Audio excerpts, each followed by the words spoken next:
Chérifula filɛbagaw an b'a fo ka walima dɔn kari o kari taa ka se tɛ kuma min na donc bi an ye wolo dabila maa 4 ma fasojɔ kuma don maa fɔlɔ o jɔn ye o ye monsieur Yaya Aidara APM Maliko a b'an bolo kɛnɛ kan yan maa filanan o jɔn ye o ye Adama Kane président faso kɛwale ale fana filɛ b'an bolo kɔrɔ yan maa sabanan o jɔn ye o Sɛkuma Konate homme politique an b'a fo ka walima dɔn maa 4nan o jɔn ye o ye Abdouwahab Touré donc diaspora malienne Washington donc maa 4 min b'an bolo bi an bɛna ɲininkali k'u la fasojɔ kuma don monsieur Aidara salamu alaikum folikan jumɛn b'i bolo k'a lase Chérifula filɛbagaw ma. Waaleykum salaam wa rahmatulah wa barakatu. N bɛ an baden bɛɛ lajɛlen fo minnu ɲɛ b'an na ani minnu tulo b'an na ka ala tanu ala min ye bi jira an na bi donba in kama an sigikun n'o ye jamana in ko ye k'a fɔlɔ ni dugawu ye jamana in a bɛ lahalaya min na ala ka yɛlɛma hɛrɛ la gɛlɛya minnu b'a kɔnɔ ala ka gɛlɛya ninnu b'a kɔnɔ an minnu a ti jɔ an minnu kɔnɔ n'anw y'a denw ye ala ka a kanu don an na an bɛna kuma mun daminɛ ka ala ka nɛnkun sabati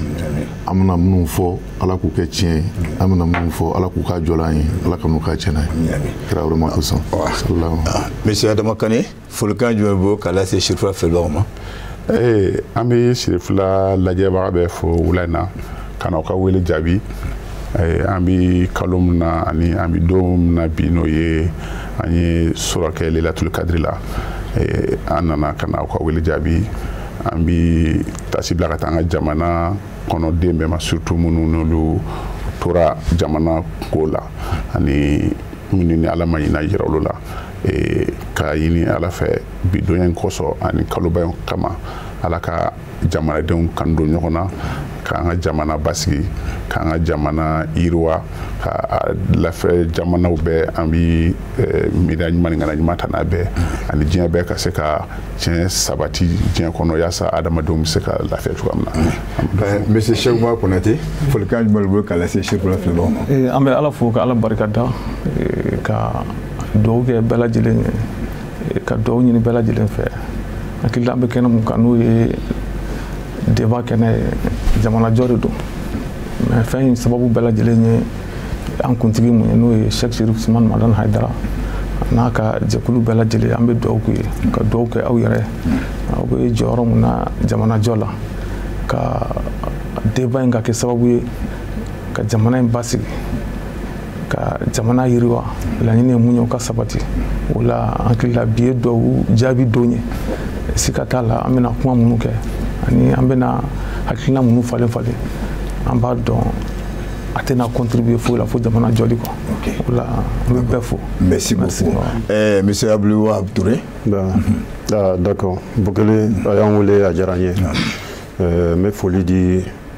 i ye maa min wele maa min sigilen bɛ kɛnɛ kan honorable b'u bɛɛ lajɛlen fo n'olu ka foli bɔra yen n b'an ka technicien fo Chérifula ɲɛmɔgɔba n b'a fana fo a fana n b'a dɔn a bɛ k'an lamɛn Moribabugu dugutigi an ye dugutigidenw ye n bɛ foli lase u ma Bamakɔ sigibagaw fana Ɲare ani Ture n tɛ se ka na Chérifula la a sɔrɔ n ma foli di n somɔgɔw ma n b'u bɛɛ lajɛlen fo o kɔfɛ Chérifula filɛbaga fɛn fɛn bɛ kɔfɛ Mali kɔ kan b'u bɛɛ lajɛlen fo hali bi k'u sɔgɔlen to ani n bɛ dugawu kɛ n yɛrɛ ye ala kana fɛn bɔ n da fɛn mun ye tɛ hɛrɛ kuma ye ala ka hali bi ni masala in an ka cɛ an ka fɛn fɔ fɛn mun bɛ se ka kɛ garijɛgɛ ye fɛn mun bɛ se ka kɛ kunnafoni ɲuman ye fɛn mun bɛ se ka kɛ tiɲɛ maliyɛnw bɛɛ lajɛlen bɛ se ka fɛn sɔrɔ a la bon vraiment bonya a diyara n ye. merci beaucoup n tɛ basi an b'a yira k'a fɔ bi babu bɛ mun kan an yɛrɛ ka fɔ comité d'orientation stratégique an b'a fɔ ko COS donc maintenant bi a yirala k'a fɔ ko maa 50 taara o maa 50 la maa 4 b'an bolo an b'olu ɲininka yala maa 50 taara nafa b'u la ou bien maliyɛn bɛɛ y'o yɛrɛ y'a kɔnɔ wa monsieur Aidara. alhamdulilayi rabil alamin i ka ɲininkali pour que k'a jaabi fo comité in yɛrɛ kun ye min ye fo ka dɔn. d'accord o kɔrɔ f'an ɲɛna. comité in yɛrɛ ye mun ye a taara mun kama n'an y'o dɔn o bɛ ɲininkali ninnu jaabili nɔgɔya an bolo. d'accord. an ka jamana bɛ cɛmancɛla fanga de la a bɛ sira mun kan a tɛ démocratie sariya yɛrɛ kɔnɔna na o kama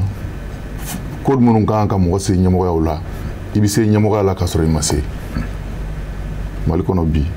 président de la transition kala ka kan ka ta président de ye an ka démocratie sariya la mais min sigilen bɛ yen bi kala ma se ka ta ye gɛlɛya dɔ de kama an ka jamana a fanga bonda dɔ bɛ a bɛ fɔ min ma assemblée nationale pour que ka taa kuma jamanadenw tɔgɔ la kala de kan ka ta ye pour que ka se mais gɛlɛya de y'a kɛ bi o ma se ka kɛ dɔw sigilen bɛ yen k'a sɔrɔ kala ma ta ye donc n'i y'a faamu a bɛ komi gɛlɛya b'an ka jamana kɔnɔ an k'a lajɛ an bɛ bɔ gɛlɛya in kɔnɔ cogo min na pour que sira yɛrɛ jɛlen ye mun ye an ka taa o sira jɛlen min donc an bɛ furancɛla fanga de la o kama transition président sigira gɛlɛya de nana mun kɛra sababu ye min jamana ye danaya da mun kan o binna mais jamana tɛ se ka to ten donc mun sigira cogo min na a kun ka kɛ bɛn dɔ de kɔnɔ kɔlɔsi bɔra kan k'a fɔ a sigila hali ni min sigila ni mɔgɔ gɛlɛya t'u bolo ka taa fan fɛ a sigila sigi cogo min na fiɲɛ dɔw bɛ se ka y'a la min bɛ se k'a to dɔw bɛ dimi a bɛ fɔ olu ye a kana dimi nin jɔyɔrɔ in ye mɔgɔ kelen de ta ye an bɛna lajɛ tɔ ninnu na bɛɛ da bɛ se ka y'a la cogo min na komi an tɛ sariya kɔnɔ bilen an tɛ démocratie hukumu kɔnɔ an bɛ bɛn de pour que an ka se k'an bolo di ɲɔgɔn ma ka jamana in k'a bɔ gɛlɛya kɔnɔ o tɛmɛnen kɔfɛ CNT nana sigi min bɛ sigi assemblée nɔ na kala de kan ka taa mais gɛlɛya kama décret de tala ka CNT mɔgɔw désigner n'i ye assemblée nationale jateminɛ a fɔra de ni mɔgɔ ye ba 60 bɔ yɔrɔ la o député kelen ba 60 o député kelen olu bɛna fara ɲɔgɔn kan de sigi dɔ la a bɛ fɔ min ma faso bulonba olu de bɛ kuma jamanadenw tɔgɔ la n'i y'a ye u bɛ kuma n'i y'a ye u lamɛnnen don o bonya de b'u kan comme o ma se ka kɛ décret de tala sisan ka mɔgɔw tɔgɔ ta k'a fɔ décret kɔnɔ karilakaw aw bɛ nin mɔgɔ in di karilakaw aw bɛ na ni nin mɔgɔ in ye diinɛmɔgɔw bɛ na ni nin ye politique mɔgɔw bɛ na ni nin ye sɔrɔsiw bɛ na ni nin ye ainsi de suite a nana ye k'a fɔ hali o waliyali la gɛlɛya yera kɔnɔ d'accord i y'a faamuya ninnu dun minnu bolo de di ɲɔgɔn ma ka baara kɛ kumaw ŋunuŋunu yɛlɛla fo ka taa se premier ministre a ye parti politique wele ka fara ɲɔgɔn kan don dɔ la ko in gɛlɛyala an b'a kɛ cogo di u k'o la gɛlɛya bɛ jamana kɔnɔ mais transition fɛn fɛn n'a faamuyara a bɛ kɛ opportunité de ye mɔgɔw b'a yɛlɛma de k'a kɛ opportunité ye mun gɛlɛya ni mun gɛlɛya b'an kan n'an bɛ se ka nin waati profiter nin waati in na ka fura ɲini o la o de la Mali ta la a tɛna se ka ɲɛ ni réforme baw tɛ réforme minnu don réforme baw de don parce que jamana sariya sunba gɛlɛya caman b'a kɔnɔ jamana kalata a sɛbɛnw a sariyaw a kɛcogow gɛlɛya bɛ nin bɛɛ kɔnɔ donc ko an ka bɛn an k'an bolo di ɲɔgɔn ma pour que o gɛlɛyaw bɛ se ka kɛlɛ o bɛ taa wolo fɛn min na o ka kɛ ko ye min bɛ se ka jamana basigi d'accord président tala ŋunuŋunu kɛra la CNT tala ŋunuŋunu kɛra la gouvernement tala ŋunuŋunu kɛra la donc premier ministre min bi politique déterminé n'ale de b'a waleya ale y'a ŋaniya siri ka parti ɲɛmɔgɔw wele minɛn dɔ jiginna a ma bɔn nin ko in an b'a dilan cogo di ko o la ne b'a fɛ k'an rassurer k'a fɔ an bɛna baara min fɛn ta k'a kɛ ka taa n'a ye CNT ni fɛn ninnu na n b'a fɛ ka hakili sigi k'a fɔ jamanaden fanba bɛɛ dɔ hakili la daba la o de kama tuguni u tilala ka lettre ci o tɔnsigi kɔfɛ ko mɔgɔw ka mɔgɔ dɔw di minnu bɛna fara ɲɔgɔn kan ni comité d'orientation stratégique in kɔnɔ ka cɛmancɛla fanga dɛmɛ yɛlɛmaba minnu kan ka don jamana kɔnɔ u b'a dɛmɛ mun ni mun bɛ yen an bɛ se k'o kɛ nin waati in kɔnɔ parce que furancɛla fanga in a hakɛ dɔnnen don furancɛla hakɛ bonya bɛɛ bɛ a hakɛ de bolo n'a ye hakɛ dɔ sɔrɔ dɔrɔn problème b'a la. ok an bɛ se ka na i bɛna tɔ dafa monsieur Bakane monsieur Adrɛ mun fɔ o ɲininkali kelen an b'o tun yɛrɛ fa i bɛ se ka mun fɔ an ɲɛna. ayiwa Bukele an ye n balimakɛ ka kuma mɛn n'o ye Ayidara ye bɛɛ b'a dɔn cɛmancɛla fanga tɛ fanga laada ye ko cɛ ni fanga de don comité d'orientation stratégique min n'an b'o kuma kan o ye comité kura wɛrɛ de ye ka d'a kan o ɲɛ conférence dɔ kɛra pour ka se ka transition yɛrɛ ka feuille de route dilan ka kɔn ɲɛ fanga min n'o bɔra ye o ye DNI kɛ n'o ye dialogue national inclusif ye mankan min wulila ko ka se ka o fanga ka gɛlɛya min bɛ jamana kɔnɔ ni u y'a ye k'a fɔ a dɛsɛra ka se ka taabolo wɛrɛ ɲini olu ka laɲini caman ye ko an ka Mali kura dilan ko an ka Mali refonder ko an ka conférence nationale kɛ malheureusement coup d'état kelen n'an b'a fɔ ten nɔ coup d'état kelen tɛ nɔ hali n'a sɔrɔ k'a fɔ ko an ka constitution ye o kɛ kojugu ye kojugu min ni a tɛ se ka yafa fewu a dɔ kɛra dɔ wɛrɛ tila ka kɛ o bɛɛ la an yɛrɛ sɔnna a ma fɛn min jamana subɛ k'a fɔ ko nin di fɛn kɛ o ye entre parenthèse ye o ye conférence min dɔ kun ye ka se ka transition ka taasira di a ma ye ni comité d'orientation in kun y'o o lafitinin ye nka n'o nana kalo 7 kɔfɛ o de bi gɛlɛya yira k'a fɔ ko fanga min ni a ka baara man ka kɛ fosi ye fɔ ara jɛngɛna mina jɛngɛna an ka mina datile k'a di a mɔgɔw ma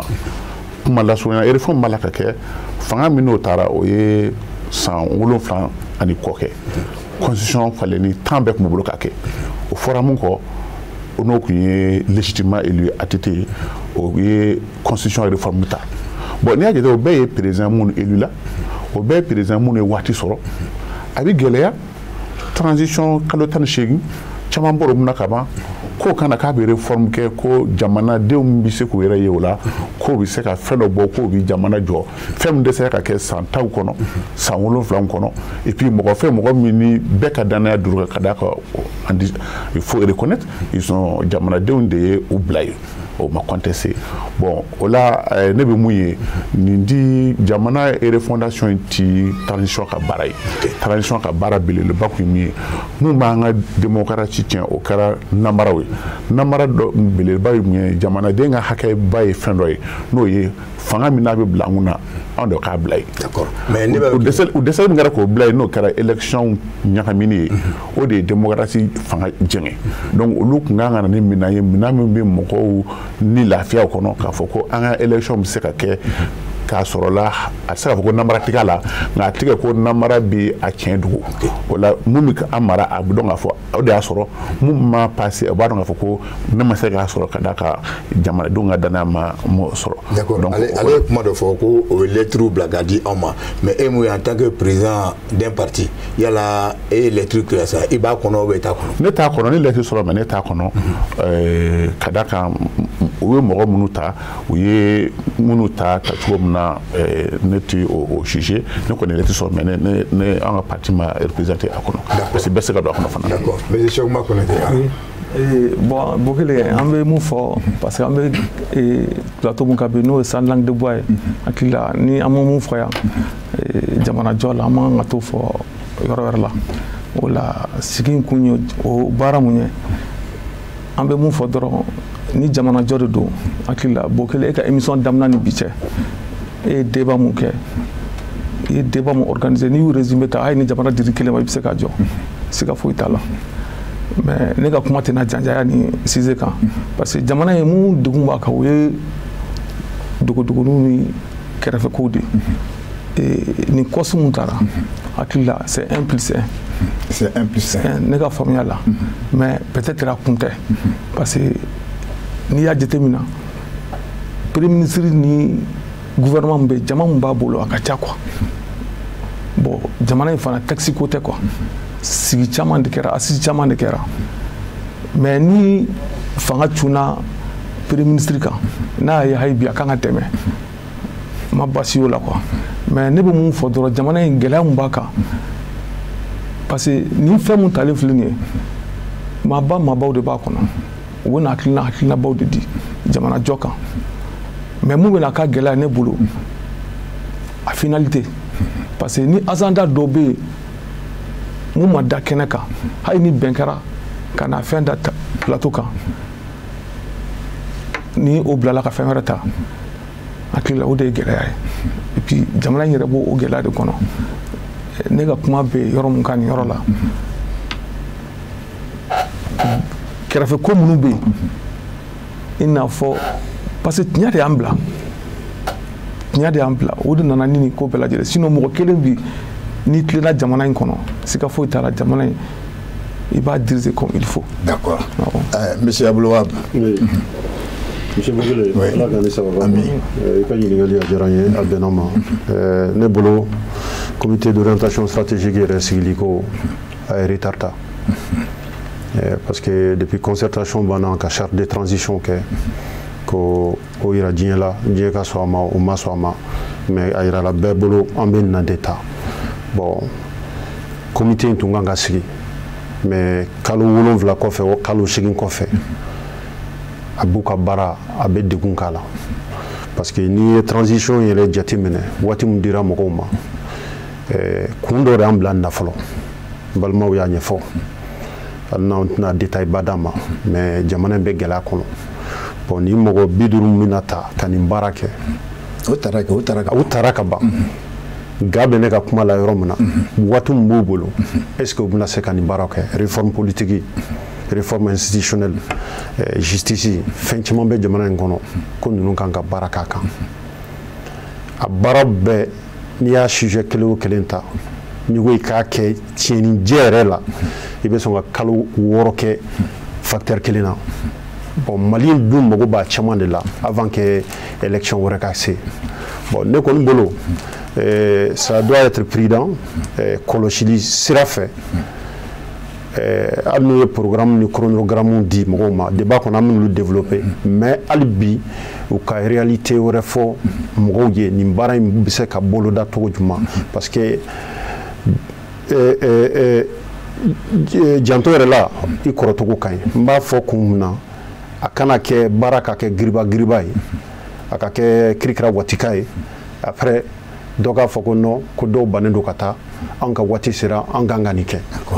bon o yɔrɔ a jɔrɔ bɛ na an bɛ kuma ɲɔngiri yan. ok monsieur Aidara donc comme i y'a fɔ cogo min na n'an b'a fɛ ka mun dɔn n'i ye ninnu ka kuma ta k'a lajɛ sanni ka don fɛ la aw yɛrɛ bɛ commission d'orientation stratégique aw b'a kɔnɔ wa. an b'a kɔnɔ. ba sisan wala. ne yɛrɛ de bɛ an ka parti représenté comité stratégique la. bari an y'a fɔ cogo min bataki sera an ka tɔn ma o cogo la olu ka danaya danɛ kan donc ne bɛ comité stratégique la APM Maliko tɔgɔ la i ye n ka kuma tigɛ yɔrɔ min peut-être ni i tun y'a to n ka continuer a b'a to ko caman bɛ yen a bɛ faamu. d'accord parce que Mali la an bɛ mankan kɛ ko caman na faamubaliya de kama. ok ni ye n balimakɛ ka kuma lamɛn a bɛ komi i n'a fɔ comité stratégique bɛna damana baara wɛrɛ de kɛ comité stratégique tɛna damana baara wɛrɛ kɛ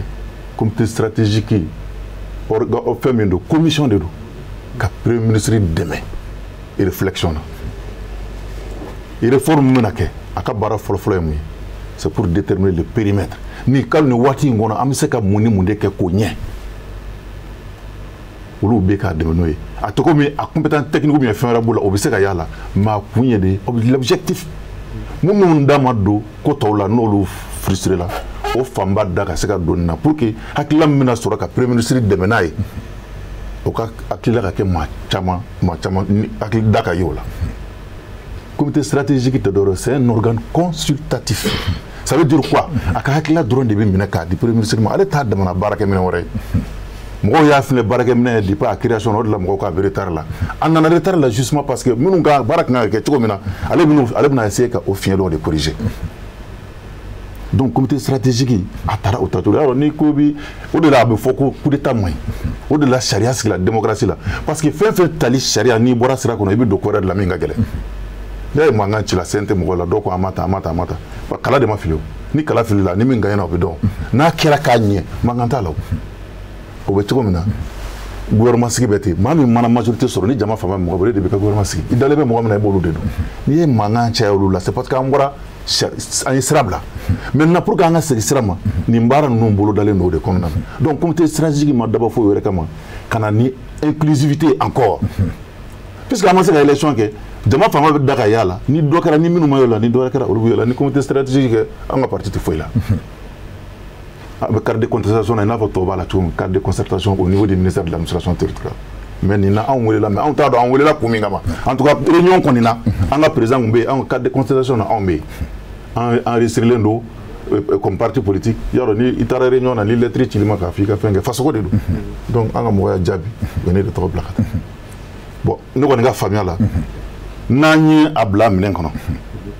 n'an ye comité stratégique bila minɛn kɔnɔ a bɛ se ka pouvoir de transition dɛmɛ mais n'an m'a bila minɛn kɔnɔ a bɛ se ka kɛ fadenya bɛ sama n'a ye i y'a fɔ cogo min na fo ka taa tiɲɛ parce que an y'a kɔlɔsi déjà dɔw ko k'a bɛna CNT de ka baara kɛ o fɛn tɛ c'est un organe consultatif hakila bu hakila de di premier ministre ma réforme mun ka pour ka kɛ et pas ba ka bara no ga mun parce que e fɛn Mali bɛ yɔrɔ min na bi an mako bɛ yɛlɛma caman de la ni ko ka yɛlɛma bɛɛ kɛ transition tabo mais puisque transition kan ka sɔrɔ de parce que ni transition kɔnɔna na dɛmɛjɛkulu bɛ bolo jɔlen don ni y'a mɛn bi juru dɔ jamana na k'a dɛmɛ i jigi dalen don mɔgɔ min kan k'a fɔ a bɛna sara olu tugu ye jama ka mɔgɔ sugandilenw ye n'o tɛ yen an ka jamana o se t'an ye k'a fɔ an bɛ fɛ ka taa ɲɛ ni taabolo min ye o musaka t'an bolo an diyagoyalen don ani jamana wɛrɛw ka baara kɛ partenaires ni fɛnw ka baara kɛ olu fana hakili tɛ sigi abada fo mɔgɔ minnu bɛ kuma jamana tɔgɔ la a ka sɔrɔ jamanadenw ka mɔgɔ sugandilenw don n'i ko jamana kana mɛn sigilen fo ka bɔ nin waati in de kɔnɔ teliya la o de kama nin baara ninnu bolo da donc n'a faamuyala an bɛ jɛ de teliya la k'an bolo di ɲɔgɔn ma. d'accord kɔsi min filɛ nin ye ne dalen don bɛɛ ye ne bɛ mɔgɔ mɔgɔ dɔn i b'a la o i t'a la ne sera fɛn fɛn ma n taara ni hakilila minnu b'i la a k'a fɔ an ye an ka fara ɲɔgɔn kan pour que an ka se ka taa kɛ parce que fasoko de don mɔgɔ wɛrɛ tɛna Mali dilan an place la anw de b'an ɲɛsin a ma a mana gɛlɛya cogo cogo an de b'an ɲɛsin Mali ma k'a dilan parce que faso wɛrɛ t'an bolo ni nin tɛ. d'accord ok monsieur Badama ale ye mun fɔ nin ye est-ce que réellement bon vous savez nin waati ninnu tɛ waati ko janw ye waati janw tɛ tuma min na ni fanga min taara je crois o dogolen t'an si la k'a fɔ Mali bi mara cogo min na gouvernance jamadenw b'u plaignent a la ka kɔn hali mun taara ɲɛ donc problème min Mali la c'est un problème de gouvernance réunion ko tɛ orientation ko tɛ constitution ko tɛ hali n'an ye le maire n'an ye constitution bɛɛ la ɲuman sɔrɔ surtout d'ailleurs an ma deli ka constitution dilan yɛrɛ a bɛɛ bɛ tila ka na di an ma de constitution ma deli ka dilan Mali la ko maliyɛn y'a dilan ko Mali à 90% même donc a bɛ bɔ jamana kɔnɔ dans un carton ka n'a di an ma hali n'o dilanla ka ɲa tant que an mana gouvernance sɔrɔ gouvernance min na a ka hami ye jamanadenw ye a tɛ kɛ da fɔli yɛrɛ mais a ka hami ye jamanadenw ye ala k'an kisi an dɔ de fara problème kan tuma min na ni transition bilala sen kan transition bɛɛ tun b'a dɔn k'a fɔ y a eu rupture en transition ani politique bɛɛ ko k'u ye politique bila u yɛrɛ dun y'a tɛ se ka taa politique kɔ hali kɛnɛmamɔgɔ tɛ sɔn o ma ne tɛ kɔsi bila dɔ wɛrɛ minɛn kɔnɔ une autre manière de corriger le tir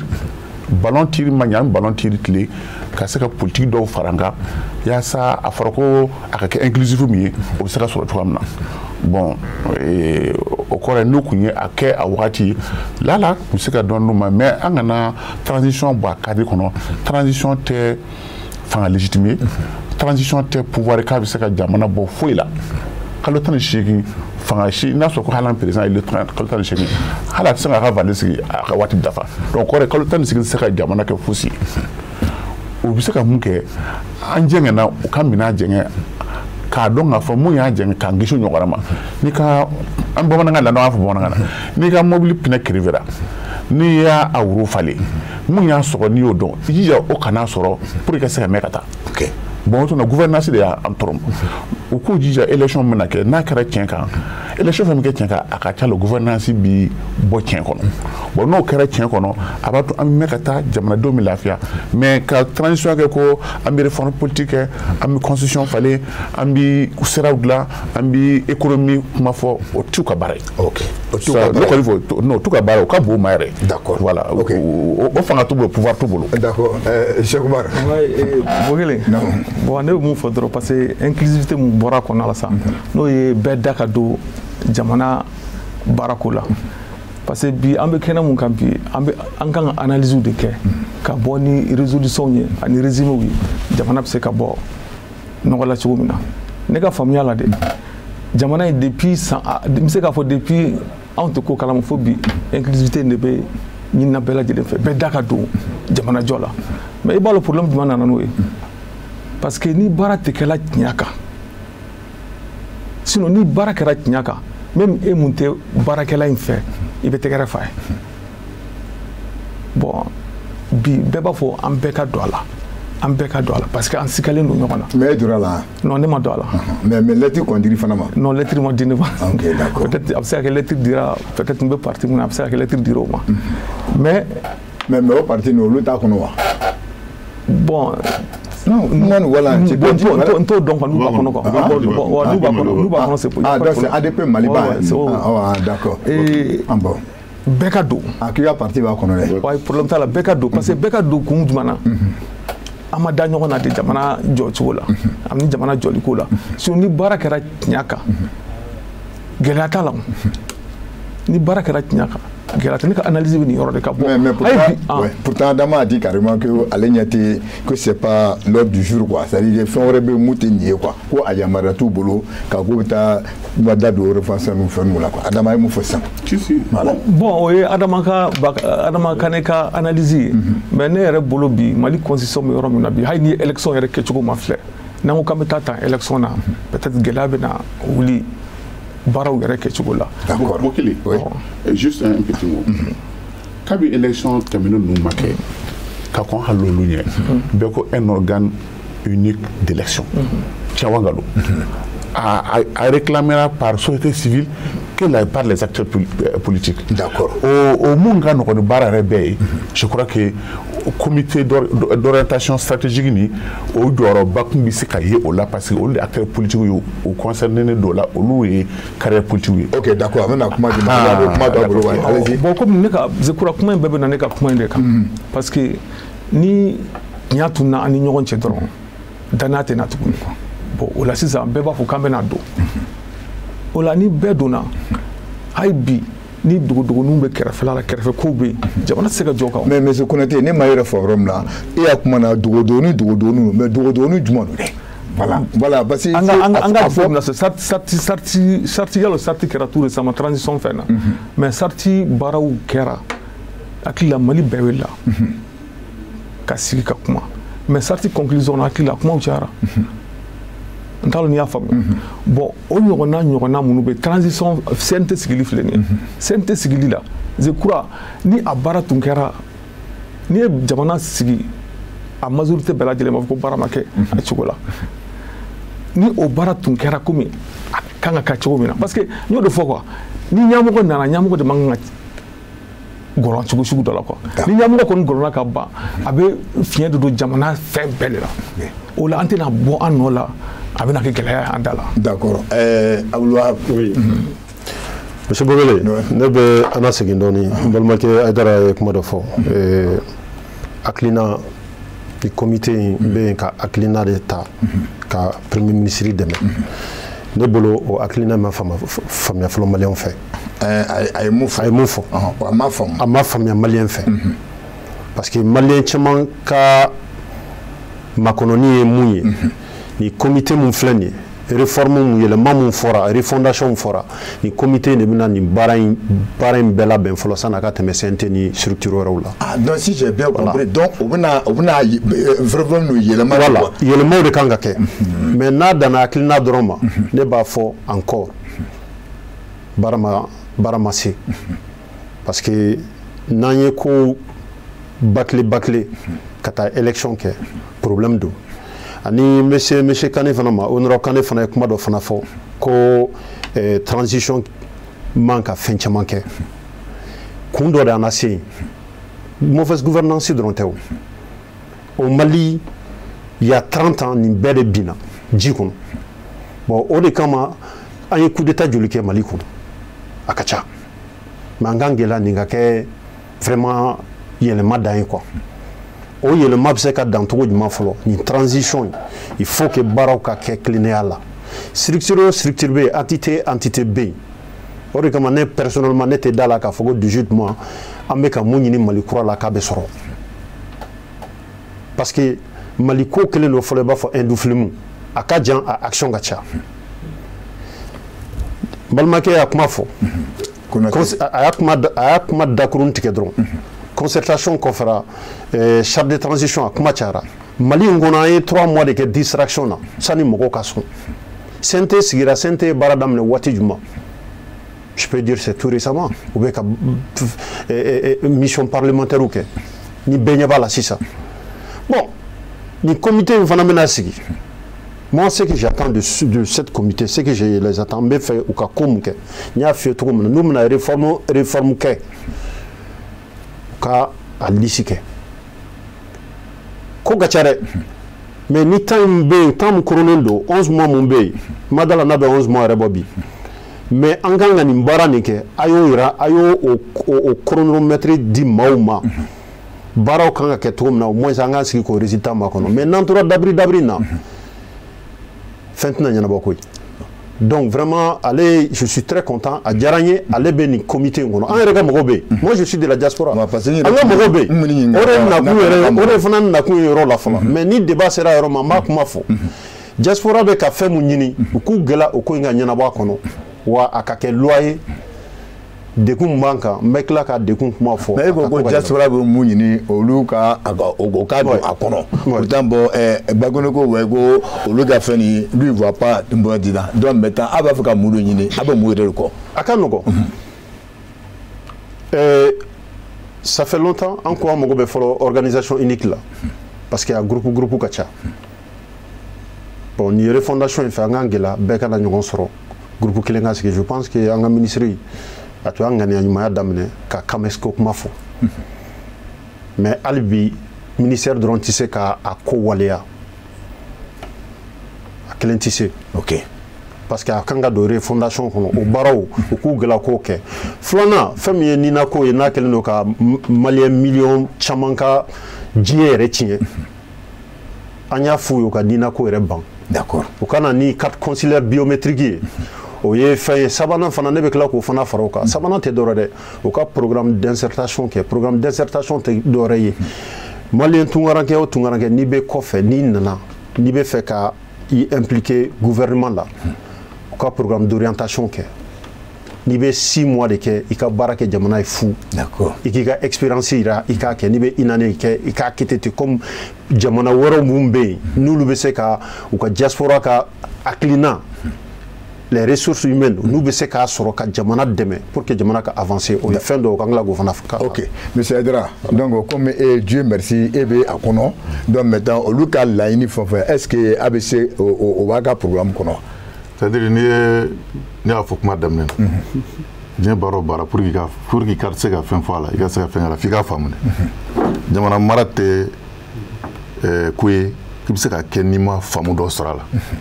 jamana bi tabolo do de kan jamana kono président na jorodo gouvernement na jorodo assemblée na jorodo institution woro be ben jorodo pour ki ka doni ko inga ina manyi fi ko lu jorodo de don o débat to bi se ke akli jagabo ko nyene a tienka comité stratégique mi na au cadre de kono wala ma kuma do fo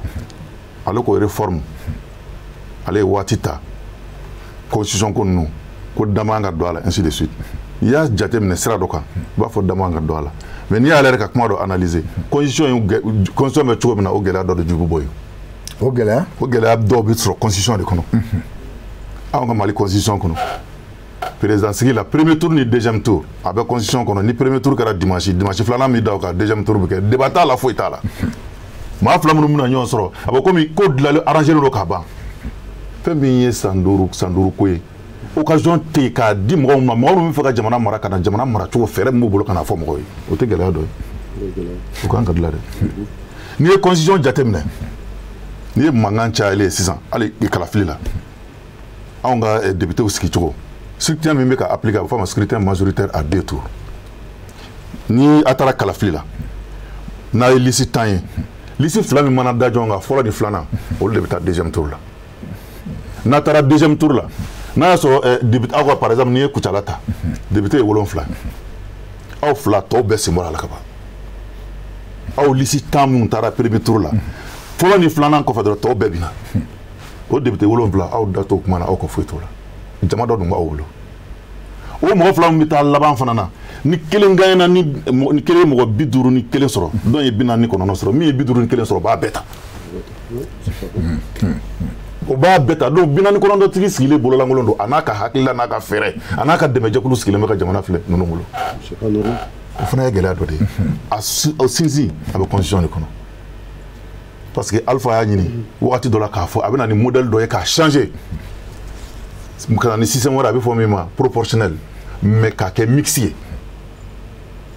c'est-à-dire n'a fora anga mero be sigi to comme 600 bébé qualité de la kana imana jama hake min soro ibo la conseiller de soro i ka conseiller hake chare ni beta ele be ke mairie Alpha kuma fana assemblée au chola mais comme il sur sigira do be lu député titana kelenga au modèle tise ka appliquer na au secrétaire majoritaire intouré pour continuer la dira ka fo tise ka député flat tise ka nyon sur assemblée kono munu nga kala fili to tekle donc il tise ka no faire ça to ga chiffre ka constitution fallait car de constitution kono ka fo anga yoro la fin nimbe bi jamana baskido mauvaise gouvernance bi mali kono élection djouya fana de mali bi akatiko djouya de mali bi o tise ka dila abada lezi na matani ni fena constitution kelen fana kono gɛlɛya bɛ mun na sisan an ka élection an y'a jateminɛ k'a fɔ élection kɛra turu 4 de papier kɔnɔ turu 2 don mais kɛwale yɛrɛ la turu 4 don. turu 4 cogo di. 4 don a bɛ taa liste bila fɔlɔ turu fɔlɔ bɛ yen ni fanga t'a fɛ mɔgɔ min ka kasi cour constitutionnelle bɛ yen a bɛ ka liste annulé o turu fɔlɔ ye a bɛ taa turu 2nan na o ye premier tour ye sariya kɔnɔ a bɛ taa turu minnu mana qualifié olu bɛ taa turu 3nan na maintenant ni y'an ka mɔgɔ ye nin t'an ka mɔgɔ ye turu 4nan bɛ daminɛ cour constitutionnelle de bɛ na sigi ka bese t'a kama k'a caro. Parce que charia de Yamoria Kafo, ale début résultat définitif proclamé. Vous voyez à Baye. Ni yanga formation takou dabi. Moi nous mangu alendo abe nous toka mo da gele na au cour constitutionnel. Fou élément de dollar ni élément de na ba da moy min fo. O de kama bebe naka. Akara politique mo yo, akara société civile yo. Akara ndeme jekulu yo. Be ko anga bonu ngono choko mina anga jekulu do sigi mi nga bara be ke kala fili droni. Au ticket au cas au tina fo yɛrɛ ka ni kalafili tɛ donc o de aw bɛ mun na o de o ayi o ni kɔsi tɛ kelen a y'o kuma de fɔ o de organe unique de gestion des élections ni réforme in kɛra kɛcogo la o b'a kɔnɔ o kan ka ye réforme in kɔnɔ o kan ka ye réforme kɔnɔ kɔsi mɔgɔ parti politique ni société civile ni fɛn minnu bɛ kɔsi in na olu de bɛ n'u hakili di ka premier ministre dɛmɛ olu dɔrɔn t'a kɔnɔ de ministre de l'administration territoriale b'a kɔnɔ kɔsi kɔnɔ ministre de la refondation bɛ kɔsi kɔnɔ comme sini ala y'a jira an kan ka taa règlement intérieur adopté hakilila wɛrɛw b'an na an bɛ taa minnu fɔ ka fara kan pour que ka améliorer pour que ka la rendre plus inclusive parce que an yɛrɛw ka jate la élection tɛ se ka organiser an bɛ siratigɛ min na bi ni sécurité d'a ma don kuma la ministre de la sécurité tɛ kɔsi na a t'a papier la a t'a foyi la n'an taara an bɛna a hakilila jira u la u k'a lajɛ a bɛ se ka don a la cogo min na parce que élection tɛ se ka kɛ cogoya si dans un pays comme ça ni plan de sécurisation tɛ yen o tɛ se ka kɛ ministre de la sécurité kɔ mais kɔsi in na a t'a la kɔsi in kun ye mun ye minnu bɛ se ka kɛ ni bɛn bɛ se ka kɛ minnu ka teliyala ka jamana bɛ fɛn kɔnɔ k'o jira ministre la premier ministre la a ka ministre sigilen bɛ minnu b'a baara kɛ minnu b'a papier dilan ka taa n'a ye conseil des ministres la ka taa déposer conseil des ministres b'a adopté ka sɔrɔ ka taa n'a ye CNT kɔsi ka baara filɛ. d'accord mais budget b'a la non. bon u ye u ko budget b'a la a bɛ budget kan mais anw an minnu taara an ka parti tɔgɔ la anw ka sara t'u kan. a ka sara sariya la anw ka sara fosi t'u kan k'a fɔ an taara ka taa baara kɛ de k'an bɛ sara o t'a la a bɛ décret kɔnɔ. d'accord u ye expert dɔw ta ka secrétaire général dɔw ta olu kɔni sara jɔlen b'u ye a fɔ u y'a fɔ fana ils ont des conseillers comme primature conseiller mais anw bɛ taa de peut-être fɔ n'a kɛra a ka essence sɔngɔ filɛ a ye taa ka sigi min kɛ n'a kɛra i y'a dɔn ni ye maa maa wele i na ji d'a ma k'a min ni ye maa maa wele ka n'i fɛ yen i n'a ka transport kɔni fɛ e de y'a invité n'o tɛ foyi wɛrɛ tɛ anw ta ye fo an ka na n'an ka hakililaw ye pour que ko in bɛ se ka dilan cogo min na ka premier ministre dɛmɛ n bɛ segin a kan. An b'a dɛmɛ an bɛ tila de di a ma a n'a ka ministre sigilen u bɛ hakililaw de ta k'a fara u ka papier kan k'a dilan ka sɔrɔ ka taa n'a ye conseil des ministres la. Badama. ok bon je crois que an di sigi ɲɔgɔn fɔlen kan ne ko kɔsi nin ne y'a filɛ dɔrɔn échec mun kɛra n'u kɛra an bɛ politikiw to kɔfɛ o y'a ye k'a fɔ a tɛ se ka ɲɛ politikiw donna na donc o kɔni ça c'est incontestable kɔsi création a b'o o de ɲɛ ka politikiw da don transition la qui avait été écarté et qu'on a regretté. Deuxièmement, mina fɔ réforme ne m'a fɔ k'a fɔ réforme ko ce n'est pas nécessaire ne kama de a kɛbaga tɛ ninnu ye a kɛ waati tɛ nin ye fɛn tamasiyɛn ta n ko ATT y'a fait 10 ans IBK a fait 7 ans et réforme ma se ka kɛ 7 ans mun ma se ka kɛ 10 ans. On a été 18 ans, pardon, 18 mois, alors donc, essentiellement, mina jengena, aya bla a sera normal quand, voilà ça, a barakeba munu ka vibla à quel kama, ou ka population yuruka pression de population nga votu ka useka wajibia, jamana mo be réforme na wati me kono wati. Jamana obi no lo bi en quoi démocratie maintenant. A ka ca san caman olu fɛ ka proportionnel don o ma se k'a don proportionnel ni am fait ka do constitution constitution tient tellement ko chamange ka koni yere nye député ya rejeté mais avec mais assemblée na révision constitutionnelle non a voté là malheureusement a maseka passer référendum na a adopté on est resté toujours au même modèle à 2 tours fin majoritaire. Alors, donc, nous avons fait que nous avons fait que soit élection que et bien qu'il faut au cas impact battre élection là, oui représentativité codée, qu'il faut non et pourtant son nom moi de jamado babolo, faut pas que tu n'oko à tes fins solo. Mais on est voté qu'il y en a un autre que nous. Mais allez, il y a un où vous s'en nous et où les balles n'appellent non ma. 2 tours de constitution non, mais 4 tours de de constitution na constitution yela so go balea gouvernance so go bale o yemi lisu mata conseil constitutionnel bi atabwala asagola kuma dawrati ye iseka appel ke isaroreshi ni jabi na ni gay na fene ni fangati fe ka ke député abe boala itster ta roshi iseka appel wereke comme na fa le constitution na fa na chien keme te fosia OK. Parce que déjà, il y aura toujours une cour constitutionnelle qui va être nommée par un président de l'Assemblée nationale. Donc, à terminer système qui est comme nous avons une administration coloniale, on a surtout à dire on y a un fouet de là, mon adamania tabia betani, en fanga bisola, en moyen bisola, kasika jamana. Là au tasser donc on a la constitution qui là au connecté là ou là est qualifié invalidé quand est qualifié invalidé au constitution là d'accord il m'a dit je vais faire un autre frère parce que moi comme là il va au jorobi bela wati ni ngono est-ce que am sekan beke c'est-à-dire moi bi ni mingo to ko to ko ne ban pas là ni réforme no bada maka kuma baraka réforme no ndam na mena do papier au de la lembe depuis Alpha Clé do papier au de la Kaba depuis ATT Clé dialogue national inclusif nana ibeka clé là ni beka résolution non peut va fermer ya famia atamama se ka passer de ka savoir que politiquement ko ñon fambali hay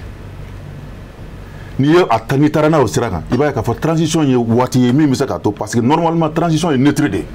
at kini fait attenement fait at opposition at majorité là beka qui retrouver transition de kono na kede nyana ko karsa ni yelema de condition on passer fa ka to fangala comme oti fangana blé et na donga fo ote nanya ke na mo mina ko fait de peut-être au na bénéficier oui transition yelema na fa folo aflana e munye ni mo ko bisranya ka fa ka cha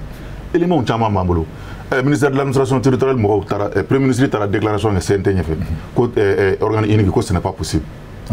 quoi tu sais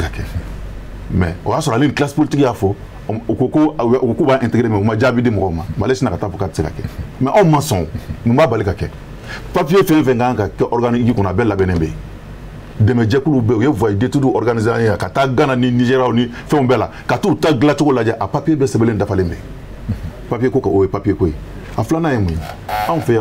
demande chairman de bika élection organisée DGB CNIB administration territoriale B expert be bela ibi mo tanu na bi sinini singana kanu faranyo organe unique fonctionner normalement d'accord a samana yemu Burkina ta karankura en 10 mois yo ga oran créer ka élection organisée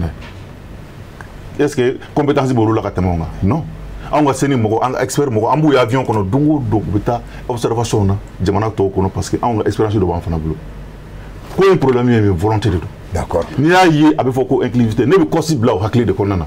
jama famba hakli ka sura la parce que ni ko gela la to na au benaka na union famiaka abi no abi gela abi na no d'accord ko mana doya to na union famiaka akla to ko mana ko d'accord teriala ambe bala comme ne mu foka farani ka awo transition ka réussir akila o e beka lañine o de jamana yɛrɛ ka hɛrɛ quoi mais ni mu fɔ nga kuma demna la bese ko de ma parce que ko kuma bɛɛ nana o de kɔnɔna la résumé la n'o ye k'a fɔ texte ko tɛ assise ko tɛ organe ko tɛ baara in gouvernance de don comme baaramakara dabiri mun bɛ yen de o de kan ka bɔ yen parce que sinon transition a bɛ se ka fɛn kɛ mun tɛ nin ye ne ka faamuya la de a bɛ se ka ni baara kɛra tilennenya la mais ni dɔnniya b'a la k'a fɔ minnu b'a fɛ ka nin ko yɛlɛma u b'a fɛ ka yɛlɛma u yɛrɛ ka hakilina dɔ la mun b'a ko ɲamɔgɔya la parce que o de kelen don ka jamana degun kan ni fɛn bɛɛ résumé bɛ segin ne bolo o de ma quoi. D'accord. Ni ladiriya kɔni sɔrɔla a kɔnɔna la fo transition k'i janto de la. D'accord. N'u m'u janto la hali n'u ye fɛn diɲɛ fɛn bɛɛ fara ɲɔgɔn kan ala bɛ kɛ échec ye. D'accord. Abdoulaye an bɛ kuma d'i ma o téléphone cilaw b'a fɛ ka ɲininkali kɛ. Ɲininkali kɛ jumɛn? N bɛ kuma d'i ma. Ne kɔni bolo nin bɛɛ bɛ kuncɛ ni fɛn damadɔ de ye. Maliyɛn bɛ Mali kɔnɔ ani mun bɛ Mali kɔ kan hali bi an ka sɔn an yɛrɛ ye. An ka sɔn an yɛrɛ ye n'i sɔnni yɛrɛ ye o de b'i to i bɛ se ka sɔn mɔgɔ wɛrɛ ye. An ka sɔn mɔgɔ mun bɛ yen u bɛ ka nin baara kɛ. An ka dan yɛrɛ la an ka danaya d'u ma an ka sabali k'an ta la ye. Sinon depuis transition daminɛ la a kuma cayalen don. Mɔgɔ mɔgɔ min yɛrɛ sɔrɔ a kɔnɔ o kɛra opposition ye. Jamana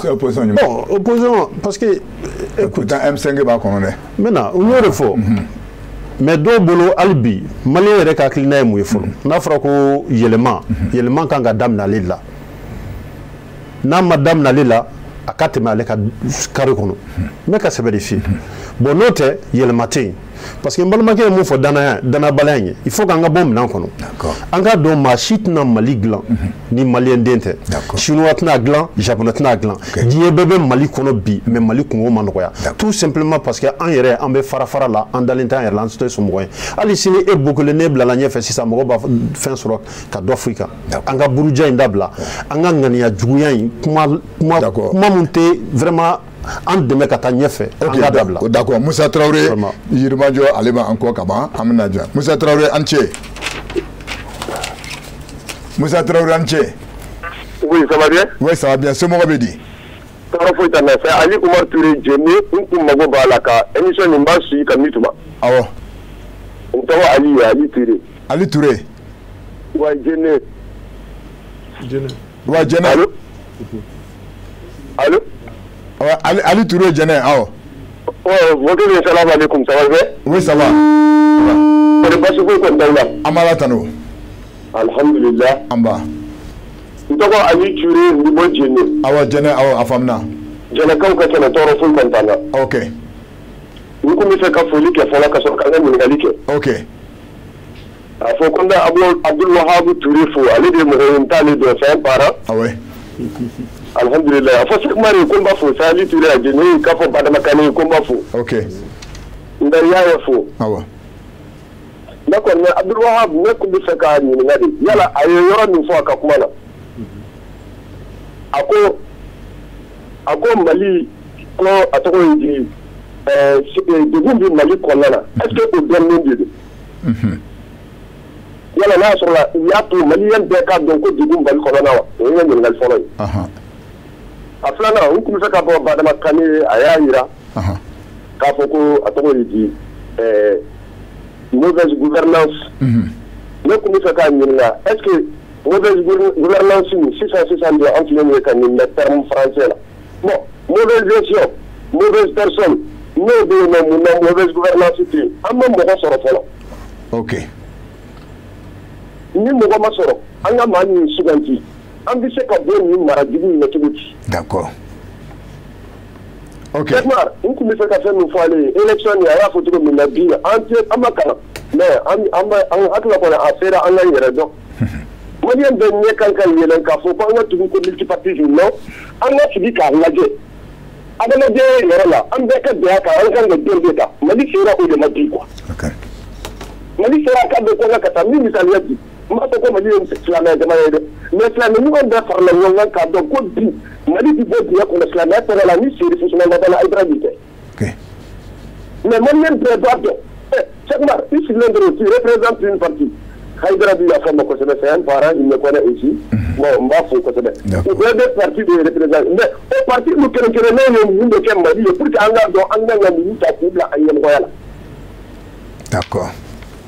Mais u ka fɛn dɔ yira minnu tɛ yen u ka fɛn dɔ yira nin de na kuma ye n bɛ yafa ɲini kosɛbɛ an bɛ sunkalo de la mais latil kadiri Alahu taala k'a nin an bɛɛ lajɛlen Ami. an ti jamana taabolo bɛɛ lajɛlen fo k'a ɲini Ala fɛ Ala ka Mali kisi Ala ka Mali tanga an bɛ yɔrɔ min na an mago b'a la nin vraiment fara ɲɔgɔn kan ka kɛ fɛn Mali bi bɔ nin diɲɛ la. D'accord. Ok. An bɛ dugawu kɛ Seri Fusuma Ladala Hayidara ye a ka wuli ka diɲɛ la. Ok. Diɲɛ bɛɛ lajɛlen bi dugawu kɛ Hayidara ye. An b'a dɔn a tɛ sunɔgɔ a tɛ lafiya an b'a dɔn wallahi a bɛ kira jɔyɔrɔ la a ka hamina ko dɔ ye bi maliyɛn bɛɛ bɛ se ka kisi cogo min na n bɛ bɔ kuma na wa haza wa salam. Merci beaucoup. Ah, n cɛ n k'i la k'a fɔ a bɛ y'a noté nka dɔw ko mɔgɔ filanan dɔ ma ko an b'o tigi ta Musa Traoré allo. Allo. An cɛ Musa Traoré. Ça va an cɛ. Ah, k'an wele ka bɔ min. Ça va Musa. D'accord, ok, kuma b'i bolo. Ok, ne bɛ k'i ye ka foli k'i ka débatteur bɛɛ ye. Awɔ. Ka débatteur bɛɛ y'a fɛ ka plateau ka ye. A ko kuma minnu bɛ fɔ n'i ye Bokele kɛ président ye bi i tɛ se ka Mali mara. Awɔ. Donc kuma foyi tɛ fɔ mun ma deli ka fɔ. Ko foyi tɛna kɛ Mali ko la mun ma deli ka kɛ. Mais Mali ko ye mun ye n y'a fɔ don na n ka wele la f'i ka t'i sigi ka plateau kan de ou bien f'i ka taa kɛ fɛngɛ tɔgɔ bɔra kɔnɔ Facebook kan ka kuma pour que a ka dɔn k'i ye Mali jɔla ye f'an ka bɔ de kɔnɔ. A bɛ ko Koti ko inclusivité Koti bɛ ka fɛn minnu waleya DENI y'o bɛɛ fɔ Koti tɛna kɛ plus inclusif que le DENI dialogue inclusif Maliyɛn tila bɛɛ ye participer nin ye 50 personnes de ye donc foyi tɛna fɔ mun ma deli ka fɔ Koti ko ne bolo nafa t'a la. K'olu bɛ taa Premier ministre orienté Premier ministre il a 25 départements ministériels à ka titre kɔnɔ minnu b'a conseiller minnu b'a bilasira dans son cabinet il a des conseils spéciaux n t'a da dɔn il a des conseils techniques n t'a da dɔn des départements phares qui sont en charge de ça là notamment refondation et administration territoriale ils sont aussi debout bolo cadre de consécration des partis politiques donc pourquoi encore créer mettre 50 personnes dans un truc qu'on peut Premier ministre orienté c'est faux et archi faux on va orienter sur quoi le Premier ministre a fait sa déclaration de politique générale il dit que l'organe unique des élections il n'en est pas question et au fond Aïdara Bo Kalama on lui au met donc on peut avoir la pression des gars qui les réservent la décision à d'abord qu'on voit Bina c'est actualité Kalama rapport déposé la vie par rapport à la loi électorale le ministère de l'administration territoriale et comité Moukira. Au lieu d'un rapport comme lui, ils disent qu'ils vont même rapporter la CENI. Donc on fait un pas en avant, deux pas en arrière. Il faut qu'on sorte de ça. Ce n'est pas ça, Mali Mogoto l'a dit. Nous sommes partis politiques. Nous sommes partis politiques. Pour que tout l'état-major là, ce que l'État va proposer, ce que le gouvernement va proposer, pour que tout n'y ait pas. Nous, pour que l'état-major va faire, on laisse le livre soit au peuple de décider de son sort. Pourquoi que des individus qui vont se retrouver dans un groupe, ou dans un comité, dire que Mali est un Mali, c'est faux. C'est-à-dire que dans son temps, là-bas, au temps n'importe quoi. Il faut qu'on aille lui expliquer. Donc, quand il faut, pour une fois, moi, nous, pour le comité, c'est à Canada, et pour vraiment, à donner son tournis. Donc, il y a une contribution de ma part. Merci. Ok. Voilà. Ali Aïdra Libreville. Allô? Allô? Anche. Anje. Ah, Libreville Kadou. Ah? Moi, Libreville Kadou. Libreville Théa. Allô? Gabon Théa. Oui. Ok, d'accord. Comment il va? On va. En bas. Ah, comment? Ningali Keba. Ah. Déjà, la même famille, les débatteurs au Bella Djele, les auditeurs au Bella Djele, ils sont rendus au Barola. Kabe transition damina ube ka nyina femme ko unda ko mbaka ga femme nyirai o sécurité di ala territoire 80% anga contrôle tashila kabuna na amnyate plan de sécurisation foila anga jamana kuma utila se ka fui fanya côté sécuritaire en même femme jamana min tamolo an b'a fɔ ko an bɛ élection kɛ o la cogo jumɛn de la ne m'a fɔ élection kana kɛ mais ça doit être un préalable an kan ka jamana sécuriser fɔlɔ de fɛnw bɛ jamana fara ɲɔgɔn kan a ka kɛ an bolo an ka sɔrɔ k'a fɔ an bɛ élection kɛ o la n'an ye ko an bɛ référendum kɛ o an bɛ élection municipale kɛ o législative kɛ o i bɛ taa kɛ min un territoire de 80% que tu ne contrôles pas. Et tu as l'élection qui est du là. D'accord. En tout cas, c'est la Sénégal. Je vais vous dire que tu as dit que tu as Bahamala, tu as dit que tu as dit faut que tu as dit que tu as dit au cas du territoire sécurisé en Yefolabi. D'accord. Le territoire sécurisé en Yefolabi, il faut que l'élection qu'on a là, ça sera un échec. D'accord. Avec il faut réformer un gang, mais le problème c'est quoi? Le peuple veut parler, laissez le peuple parler. On a besoin d'une conférence nationale souveraine. Souveraine. D'accord. Ok, d'accord. Merci beaucoup, monsieur Ali Aïdra. Kamel Librevika Befou. Ok, d'abord, quoi, Motita. Acheta Touré, allô? Acheta, Amche. Allô, Acheta? Amche. C'est moi, Béni. Bashi Fouetin. Ah bon, Kawel Gabomi? Mawele Kabonere, Sambakere. Ok, comment vous Neta ala ka nani mandama maliko. Ami. Ala ka jisma ka. Ami. Ko fama nu ka sabali nu ka do ka ko don jaman temena. Ko mir awna mu ye sinye ci jamtani ko mirana. D'accord. Sina maliko en ko ni amu ko an fala la ko na ko ntara mban ko yoram na nambi tan jayro. D'accord.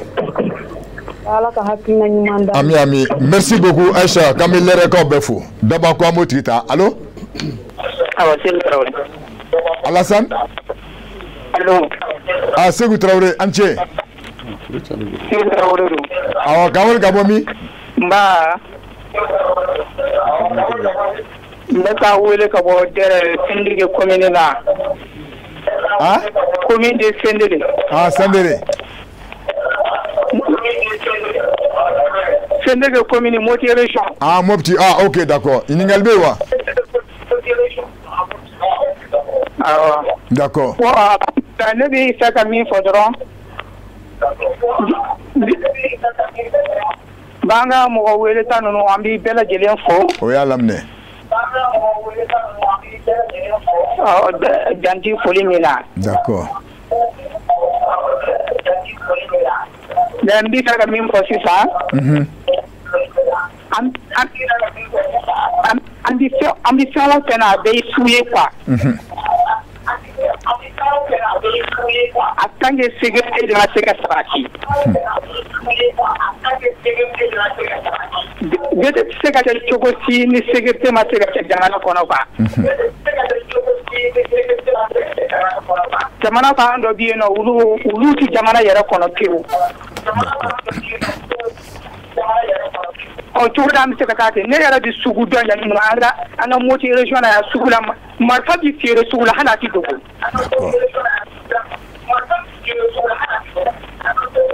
Ulu bi ke jamana ginen ko bete di sega ke oben o sando bi sega ke kan yawo jamana.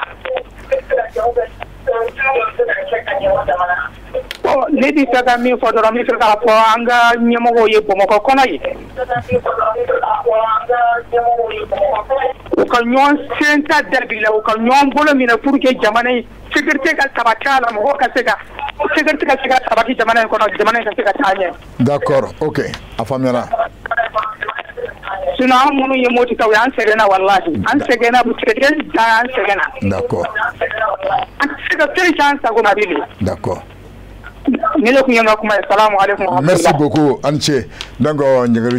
Mbado Ambe Njagajuru Joya Folo. Monsieur Aïdra, voilà. Donc, Ningalo Dofogana, donc Bétan Dima, Ibo Lujabi Kasroga, comment dit Monsieur Kanema, ensuite, voilà. Sinon, Ningalo d'autres mener la direction. Ah bon, d'accord, donc, vas-y. Voilà, d'accord, allez, donc, vas-y, voilà. Moussa Traoré, tu Ningalike, il m'a dit qu'on a des gonflés. Mais vous voulez que l'on fasse. Vous voulez que l'on parce que olu chama yɛrɛ dekun fɔ bɛɛ sécurité fɔ mais sécurité dan tɛ sécurité physique ye il y a sécurité alimentaire sécurité physique parce que an ka dugukolo yɔrɔ caman bɛ yen u minɛlen tɛ bon ni dugukolo ni sécurité t'o la sɛnɛ fana tɛ se ka kɛ o de kama a diyagoyalen don n ka kuma sécurité alimentaire fana kan bon n'i y'o yɔrɔ fana bɔ yen maliyɛn an ka base ye commerce de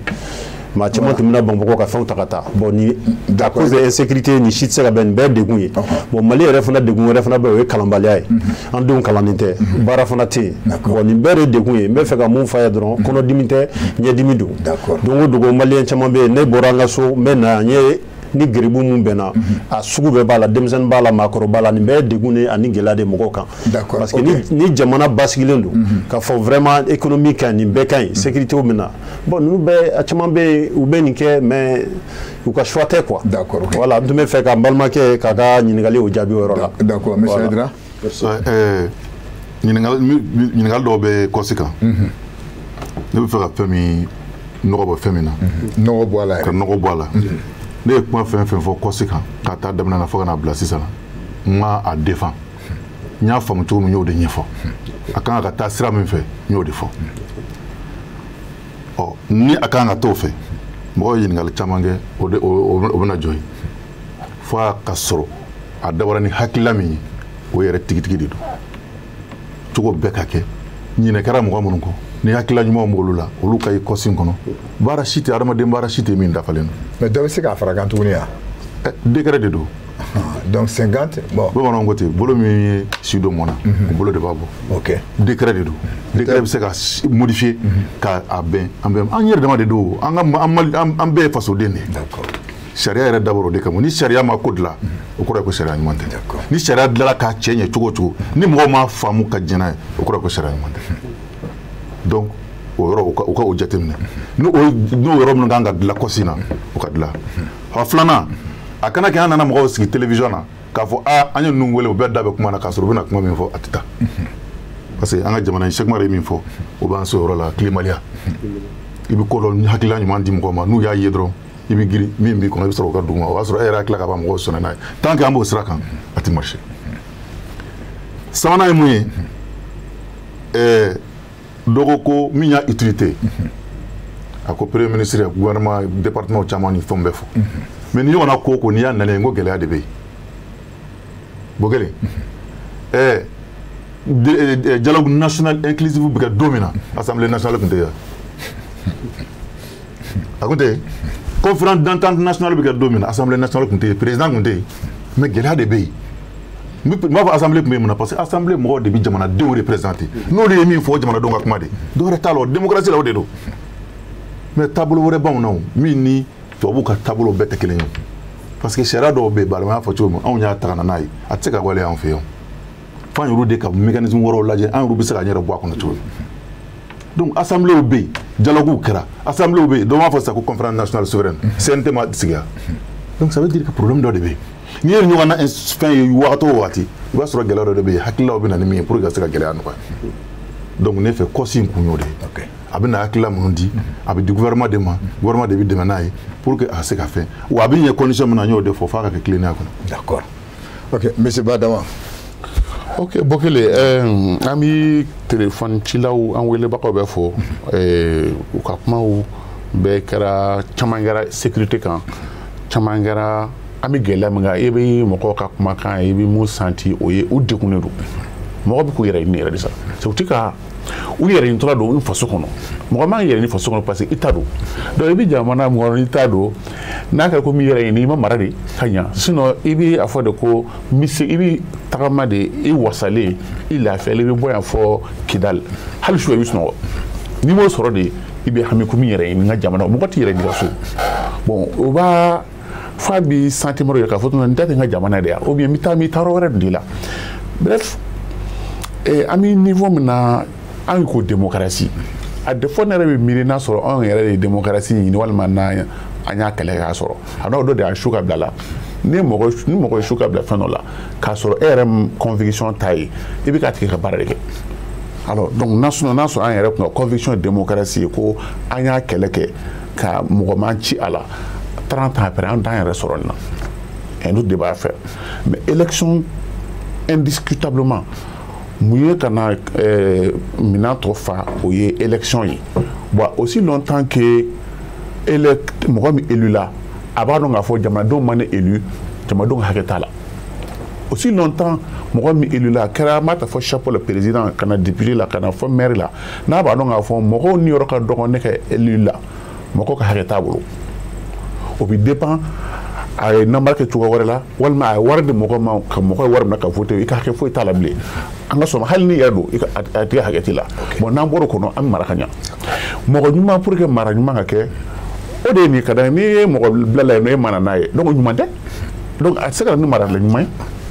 sécurité jamana tɛ yen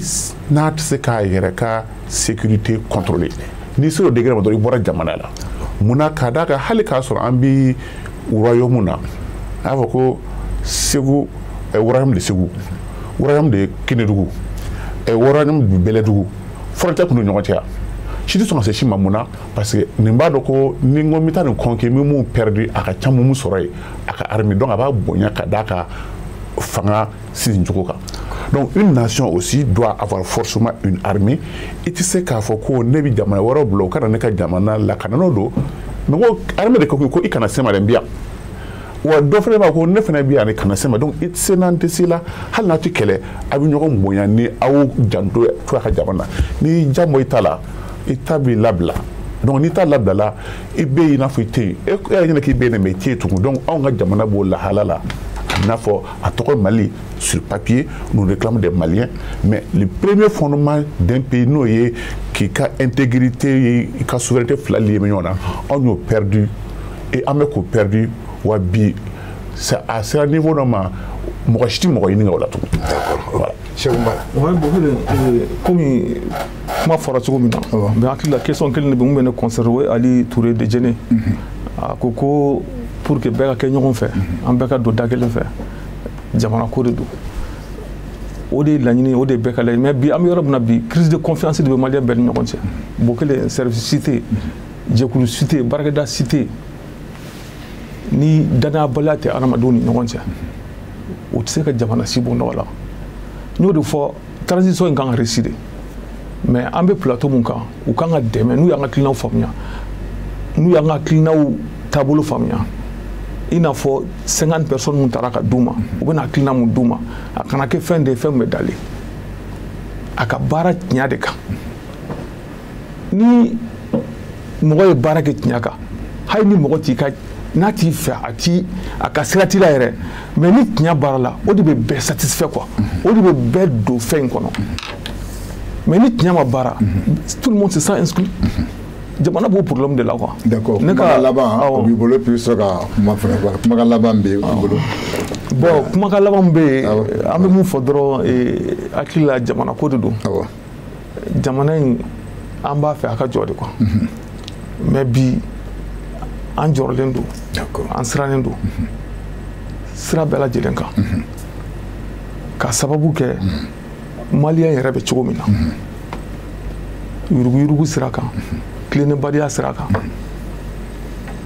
an ni mɔgɔ si tɛ kelen ye bi an ka faamuya la mais an t'a dɔn mɔgɔ quoi parce que mɔgɔ de tiɲɛna yɛrɛ quoi Mali kɔnɔ quoi bon fo an bɛɛ lajɛlen k'a dɔn jamana in mɔgɔ tɛna jɔ an place la ni an minnu ye kalannaw ye anw yɛrɛ de ka tiɲɛli bonyana ka tɛmɛ bɛɛ lajɛlen kan an minnu taara diplôme baw kalan ka na jamana ci mais an bɛ se k'a fɔ peut-être kuma de don a ka gɛlɛn mais a ma daminɛ bi quoi n'i y'a jateminɛ depuis tubabuw tile parce que kalannaw de ye jamana in ci dɛ depuis tubabuw tile an faw ni an mamacɛw ye mun fɔ an ye n'a fɔra k'u ka mɔgɔw don o kalan na mɔgɔ minnu tɛ considérer les sociétés kɔnɔ dɛ u y'olu de ta k'u sɔri kalanw na olu de taara kalanbaw kɛ ka na o la mɔgɔ ɲɛnama kelen-kelen minnu fana ye kalan kɛ u y'u sen da bɛɛ lajɛlen kan jamana b'o dingɛ de kɔnɔ bi olu tɛ yen bi o jeliw parce que jamana nafolo dɔrɔmɛ dumuni a bɛ jeli de tiɲɛ quoi fɛn min mana bɔ o la o tɛ se ka ɲɛ cogo si la quoi o la fo prise de conscience de ka kɛ maliyɛn bɛɛ lajɛlen ce qui s'est passé c'est passé vraiment jamana in hinɛ ka minɛ dɔ kɛra ala ka ni sababa bɛn ala ka ni sababa bɛn ala ka ni sababa bɛn ne ka kuma a tɛna janya ne bɛ mun fɔ maliyɛnw ye hali bi ala an ka sabali k'an taabolo ye an k'a dɔn dusukolo sugu tɛ yen i bɛ taa ka taa dusukolo feere mais ni dusu ka bon a ka ɲi mais an k'an gɛlɛya n'an b'an dusu n bɛ kuma maliyɛn bɛɛ de kan an k'an dusu n'an b'an dusu baara kɛ waati min na an k'a kɛ tiɲɛ kan an k'a kɛ jɛnɛya kan an k'a kɛ fɛn mun fana bɛ se ka an nata ɲɛfɛ fɛn min bɛ se ka an na progresser Mali kɔnɔ bi bi in na les Maliens sont trop émotionnels décision fɛn fɛn bɛ ta mɔgɔw to hakili bila ye tiɲɛli de ka nɔgɔ an ma ni ɲali ye an ka da la kun tɛ di kun tere kɔ Mali tɛ se ka jɔ ni Maliyɛn tɛ jamana si de tɛna ka na an ka sécurité assurer jamana si de tɛna kɛ ka dumuni bɔ k'a d'an ma k'an k'a dun jamana si de tɛna fɔ ko an denw ka sini ɲɛsigi k'u b'a dilan ni Maliyɛn tɛ donc n bɛ segin ka nin kuma nin kelen kan an ka sɔn an yɛrɛ ye an ka sɔn an ka faamaw ye transition in bɛ yɔrɔ min na bɛɛ lajɛlen ko mun bɛ ka kɛ hali n'a man di ye i ka sabali k'i taabolo ye i ka sɔn confiance ko in an ka sɔn ɲɔgɔn ye an ka transition dɛmɛ wallahi bɔ kelen n'an ma transition dɛmɛ tun bɛ ka kuma fɔ yan n'an ma transition dɛmɛ n'a échouera dans 10 ans Mali bɛ kɛ yen dɛ mais Mali tɛ kɛ malien ta ye ok donc ala k'an kisi o ma monsieur Badama ala kana to a ka fama kumakan laban oui monsieur Aidara i b'a kuncɛ an di foyi fɔ ka an lamɛnbagaw fo ka dugawu kɛ jamana ka taasi ɲuman bila ka taa jamana ma ala k'an ka jamana kan don ɲɔgɔn na tiɲɛ kan parce que mɔgɔ dɔw bɛ se ka ɲɔgɔn tugu ɲɔgɔn nɔ k'a sɔrɔ la kanu yɛrɛ tɛ ka da ka i waleyaw tɛ kelen ye an b'a fɔ ma nafigiya ala ka o dɔgɔya an ka jamana kɔnɔ mais an ka da la k'a fɔ an b'a fɔ ko foyi t'a jɔ maliyɛn wɔ a fɔ ma ko kuma t'o yɛrɛ parce que n yɛrɛ solution wɛrɛ bɛ yen a bɛ jɔ maliyɛn de fɛ un autre pays mɔgɔ wɛrɛ tɛna jɔ mais o discours a bɛ kɛ n'a fɔ a bɛ mana de da mɔgɔw ɲɛna ne tɛ taa jamana wɛrɛ mɔgɔ kɛlɛ ne tɛ nationalité wɛrɛ kɛlɛ ne bɛ maliyɛn de kɛlɛ ale bɛ k'a kɛ ka tiɲɛ n'a y'a kɛ k'a ɲɛ bɛɛ bɛ tugu a kɔ donc kɛlɛ in tɛ dɔwɛrɛ ye an yɛrɛ dama ɲɔgɔn donc aussi longtemps n'an ko an ka bɛn tant que minnu b'a la k'a kɛ ni olu tɛ ka taa jamana fanba ka hɛrɛ la u bɛ kɛlɛ d'accord o mana ma tila ko ye kana kuma teliya kana tila u bɛ kɛlɛ waati dɔ le dira voilà hali waati dira ma i ti jɔ Gima ka koteba dɔ bɛ yen nɔ a mɛnna depuis an mana démocratie la k'e fɛ ko sosofagalan ka fɛn dɔ lamɔ a yɛrɛ faga wa so ka sofalan la wa a kun do époque a bɛ sisan de la e fɛ ka fanga ta mɔgɔw kɛlen ka wari suɲɛ ka jamana wari bɛ suɲɛ k'a k'u kunna k'e bɛna k'olu juger donc de sorte que corruption sera niveau ma sisan a kɛra de an b'an yɛrɛ ɲini donc olu ni ko olu ni jamanadiyɔlaw ka taa sira kelen fɛ a ka gɛlɛn o ka taa mais n'an ye mɔgɔ sɔrɔ mɔgɔ min ko o ka hami ye jamanadenw ka hami ye ko a ti ka parapluie don a yɛrɛ n'a ka équipe kunna o dun o de bɛ yen sisan i n'o se ka bɛn mais ni mun ta ye ko Mali yɛrɛ ye ko an bɛɛ ka hɛrɛ b'a la maliyɛn bɛɛ ka hɛrɛ b'a la ale ka hɛrɛ b'a la parce que i ka hɛrɛ fɛn la n'i ka jamanadenw ye hɛrɛ sɔrɔ i yɛrɛ hɛrɛ sɔrɔ problème t'a la n'o ta ɲɔgɔn fɛ d'accord monsieur Aidara ala k'an bɛɛ sababu Bogele diɲɛ jamana si tɛ yen min ma gɛlɛya dɔn jamana bɛ komi hadamaden i ka balo kɔnɔ i bɛ gɛlɛya sɔrɔ i bɛ nɔgɔya sɔrɔ jamanaw bɛ ɲɔgɔn dan ni fɛɛrɛw de ye n bɛ bɔ gɛlɛya kɔnɔ ni fɛɛrɛ jumɛn jamanaw bɛ ɲɔgɔn dan n'o de ye o de bɛ jamana kɛ jamanaba ye o de bɛ se ka jamana kɛ jamana ni donc ne ka jate la Mali ka gɛlɛya in tɛ lebu ye Mali waati dɔ de ko ye nin ye nka fura bɛ maliyɛnw de bolo a ye kuma min fɔ a tɛ taa danaya kɔ mais bamananw ko basa nɛnɛyɔrɔ y'a ku ye ni ko kun dir'i ma i bɛ ko fɔlɔ minnu k'a la o de bɛ na ni danaya ye danaya tɛ fu de danaya ye kɛwale de n'i man kɛnɛ bi i bɛ taa min dɔgɔtɔrɔso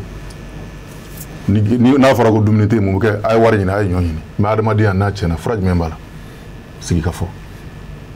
fo an ka jɛn n'a ye de an maliyɛnw ka jɛ an ka sigi ka fɔ tiɲɛ kan Mali bɛ gɛlɛya kɔnɔ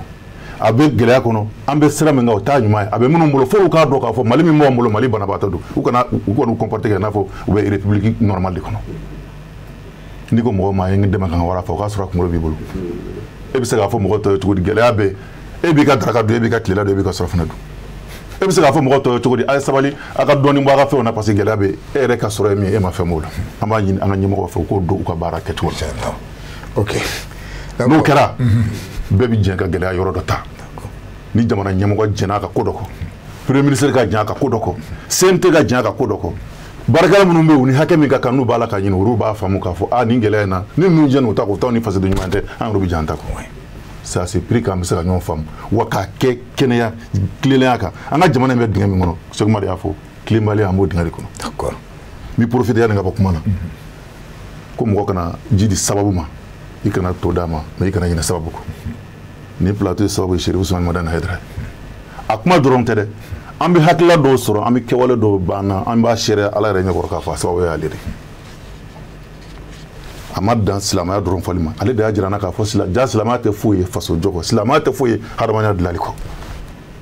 donc n'a nana an sigi o kɛnɛ kan n'an ma fɛn fɔ a ye ka fara ka tila ka teli ka baara kɛ ka jamanadenw bila nin sira kan n'an ma foli k'a ye a bɛ komi an ma waleɲuman dɔ kɛ o de la an b'a fo ka wale ɲuman dɔn k'a ɲini ala fɛ sini kɛnɛ laban ɲuman ala k'a d'an ma ala k'a ɲɔgɔnnaw caya an ka jamana kɔnɔ faamu min b'a la ala ka faamuya an b'a ɲini ala fɛ an ka jamana marabaw yarabi an b'a ɲini ala fɛ ala ka Haidara ka kungilenna in ala ka jiro la an b'o fɔ ka bɔ kuma na merci beaucoup vraiment an bɛ bɛɛ lajɛlen fo ka yira k'a fɔ monsieur Ya Haidara APM Maliko ale le kuma an bolo kɔrɔ yan n'o bɔra yen Adama Kane ale fana tun bɛ yan ka fara Cheikh Umar Konate kan ani Abdul Wahab Touré an b'u bɛɛ lajɛlen fo m'an se ka wuli comme Haidara fɔ cogo min na an ni mu jɛnna ka baara kɛ an bɛ taa Bangoni kɔnɔ Samba Kulubali commissaire gestion an b'a a n'a ka membre fo Ousmane Sogore directeur Chirifula a n'a ka secrétaire service commercial ani résumé an b'u bɛɛ lajɛlen fo an bɛ to la an bɛ sɔrɔ ka na Moriba Bouya responsable technique Bouya Kulubali an b'a fo Mohamed Keita an b'i fana fo ka fara Adama S Kulubali kan Jabate ale b'a a kɛrɛfɛ Musa Bala an b'a fo an bɛ taa Musa Fonba rédacteur en chef an b'i fana fo n'an bɔra an bɛ religieux fɛn o fɛn bɛ kɛnɛ kan an b'o olu bɛɛ lajɛlen fo ka fara caméraman ani a tɔ an b'o bɛɛ lajɛlen fo chauffeur an b'a ɲinɛ kɔ ani garde an b'a ɲinɛ kɔ ka kun cɛ ni jɔn ye ne yɛrɛ b'a a b'an lamɛn don o don mun ye Asa Sɛnpare Sotiba Asi kɔnɔ an b'a fo ka kun cɛ ni Ousmane Chérif Madane Haidara n'a ka denbaya a k'an bɛn dimanche wɛrɛ ni ala man ka jɔn yɛrɛ la